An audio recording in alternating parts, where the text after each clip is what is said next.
అందరికీ నమస్కారం. వైఎస్ఆర్సీపీ పార్టీలో ఉన్నటువంటి బూతు జాతి రత్నాల్లో ఒకడైనటువంటి పోసాని కృష్ణమురళి అరెస్ట్ మనందరికీ తెలుసు. పోసాని కృష్ణమురళి జగన్మోహన్ రెడ్డి అండ చూసుకొని గత 5 సంవత్సరాల పాటు ఏ రకంగా రెచ్చిపోయాడో కూడా మనందరికీ తెలుసు. జగన్మోహన్ రెడ్డి విసిరేటటువంటి బిస్కెట్లకు ఆశపడి తనలో ఉన్నటువంటి సంస్కారాన్ని సైతం చంపేసుకొని ఇష్టారీతిన జగన్మోహన్ రెడ్డి గారిని ప్రసన్నం చేసుకోవడం కోసమే 24 గంటలు తాపత్రయపడుతూ ఉచ్చం నీచం మరిచి ఇష్టారీతిన చంద్రబాబు నాయుడు, నారా లోకేష్, పవన్ కళ్యాణ్ గార్లని వ్యక్తిగతంగా తిడుతూ వాళ్ళ కుటుంబ సభ్యుల్ని సైతం నీచంగా హ్యూమిలియేట్ చేస్తూ గత 5 సంవత్సరాల పాటు ఏ విధంగా ప్రవర్తించాడో మనందరికీ తెలుసు. నిన్నటికి నిన్న పోసాని కృష్ణమురళిని ఏపీ పోలీసులు అరెస్ట్ చేయడం జరిగింది. అరెస్ట్ చేసిన తర్వాత జగన్మోహన్ రెడ్డి గారు పోసాని కృష్ణమురళి భార్యకి ఫోన్ చేసి, ఏం భయపడద్దు, మేము ఉన్నాం, ఈ అక్రమ అరెస్ట్ని తట్టుకుంటాం, మా లాయర్లు మీకు తోడుగా ఉంటారు అని చెప్పేసి భరోసా ఇవ్వడం జరిగింది. అంతేకాకుండా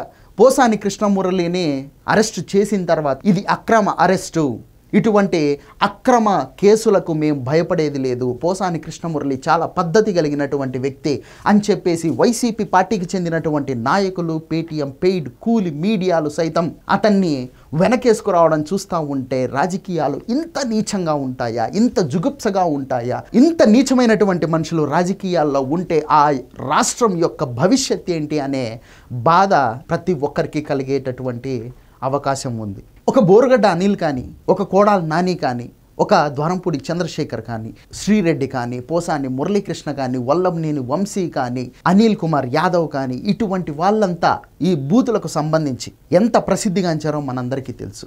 కాకపోతే ఇక్కడ వీళ్లకు వీళ్ళుగా మాట్లాడారా, లేకపోతే ప్రోద్బలంతోనైనా సరే ఎవరైనా ప్రోత్సహిస్తే, ఎవరైనా వీళ్లకు స్క్రిప్ట్ పంపిస్తే మాట్లాడారా అనేది ఇక్కడ క్వశ్చన్ మార్క్. ఇప్పటిదాకా చూసుకుంటే వైఎస్ఆర్సీపీ పార్టీని వదిలిపెట్టి బయటకు వచ్చినటువంటి నాయకులు ఎవరైతే ఉన్నారో, ఒక వాసిరెడ్డి పద్మ కావచ్చు, ఒక రవిచంద్రారెడ్డి కావచ్చు, ఒక బోరుగడ్డ అనిల్ కావచ్చు, ఒక వల్లభనేని వంశీ కావచ్చు, ఒక పోసాని మురళీకృష్ణ కావచ్చు, వీళ్ళంతా చెప్పినటువంటి ఒక మాట ఏంటి అంటే, కేవలం వైఎస్ఆర్సీపీ పార్టీ నుంచి జగన్మోహన్ రెడ్డి గారి దర్శకత్వ పర్యవేక్షణలో స్క్రిప్ట్ మొత్తం సజ్జల రామకృష్ణారెడ్డి గారు మాకు పంపిస్తారు.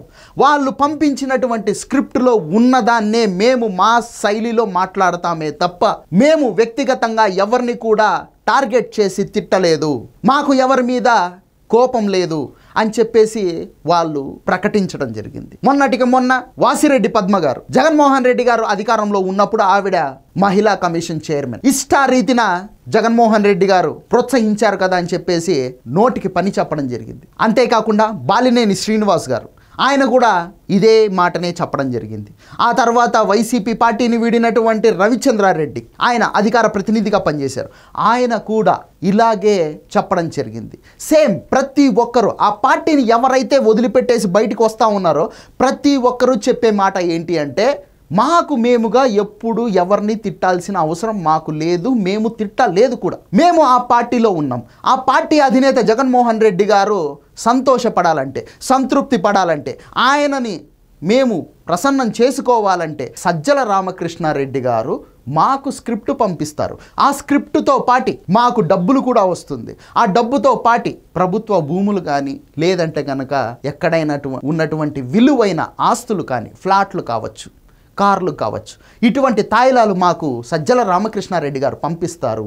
ఆయన పంపించిన తర్వాత ఆ స్క్రిప్ట్ని పట్టుకొని మేము మా స్టైల్లో వాటిని మాట్లాడతామే తప్ప ఇది మా స్వంతంగా వచ్చింది కాదు అని చెప్పేసి మాట్లాడుతూ ఉన్నారు. ఇక్కడ వీళ్ళు మాత్రమే అని కాదు, మొత్తం ఆంధ్రప్రదేశ్ ప్రజలందరికీ తెలుసు, నడిపిస్తుంది సజ్జల రామకృష్ణారెడ్డి, అతన్ని డైరెక్ట్ చేస్తుంది జగన్మోహన్ రెడ్డి అని చెప్పేసి. జగన్మోహన్ రెడ్డి ఎంతటి సైకో వ్యక్తి అనేది ఈ ఘటనలు బట్టి మనకు తెలుస్తుంది. ప్రత్యర్థి పార్టీల మీద దాడులకు తెగబడితే వాళ్లకు ప్రమోషన్లు ఇస్తాడు, మంత్రులను చేస్తాడు. ప్రత్యర్థి పార్టీలను ఇష్టారీతిని తిడితే వాళ్లకు ఆస్తులు, డబ్బులు, ఇటువంటి తాయిలాలు విసిరేస్తూ ఉంటాడు. ఒక సైకో ఉన్మాదిలాగా జగన్మోహన్ రెడ్డి గారు ప్రవర్తిస్తూ ఉంటే ఆయన్ని సంతృప్తి పరచడం కోసం వీళ్ళు ఉచ్చం నీచం మరిచి ఇష్టారీతిన ఆ జగన్మోహన్ రెడ్డిని సంతృప్తి పరచడమే పనిగా పెట్టుకొని అతను విసిరేటటువంటి ఎంగిలి మెతుకుల కోసం ఆశపడి వాళ్ళు మనుషులు మనుషులు అనేటటువంటి విషయాన్ని మర్చిపోయి ప్రవర్తిస్తూ ఉన్నారు. ఇటువంటి వాళ్ళు సభ్య సమాజంలో తిరగడానికి అర్హత ఉందా వీళ్ళకి? ఇటువంటి వాళ్ళందరినీ అరెస్ట్ చేసి జైళ్లకు పంపి వీళ్లకు క్రమశిక్షణ నేర్పించాల్సినటువంటి అవసరం ఎంతైనా ఉంది. ఆ బాధ్యత నారా లోకేష్ గారు తీసుకుని తీరాలి ఖచ్చితంగా. ఇది వీడియో. ఈ వీడియో నచ్చినట్లయితే లైక్ చేయండి, షేర్ చేయండి, సబ్స్క్రైబ్ చేసుకోవడం మాత్రం మర్చిపోద్దు. Thank you.